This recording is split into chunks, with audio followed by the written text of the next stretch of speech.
উন্নত জীবনের আশায় বৈধ ভিসা ইতালিতে গিয়েও বহু বাংলাদেশি শ্রমিক এখন অবৈধ হয়ে যাচ্ছেন। মালিক না পাওয়া ও আইনি জটিলতার কারণে অনিশ্চয়তার মধ্যে দিন কাটাচ্ছেন তারা।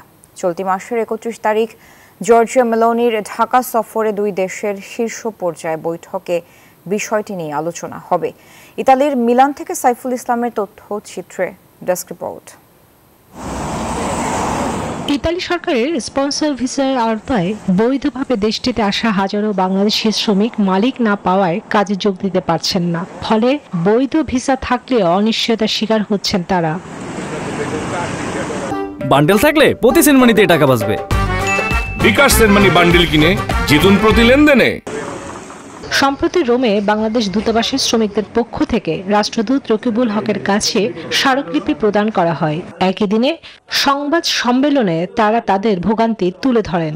আমরা চাই রোম দূতাবাস আমাদের আইনি জটিলতা নিরসনে সক্রিয় ভূমিকা পালন করবে।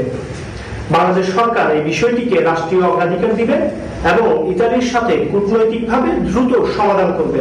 শ্রমিকরা জানান, বৈধ ভিসায় ইতালি আগতদের দ্রুত বৈধতা নিশ্চিত করতে বাংলাদেশ সরকার এবং রোমের দূতাবাসকে কূটনৈতিক তৎপরতা বাড়াতে হবে।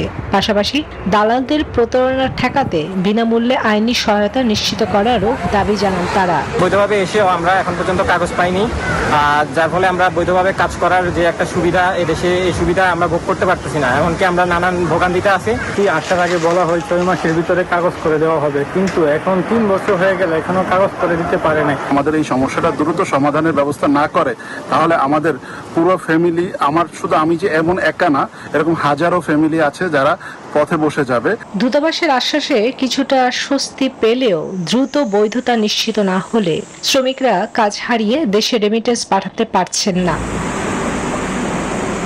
Desk report, news 24।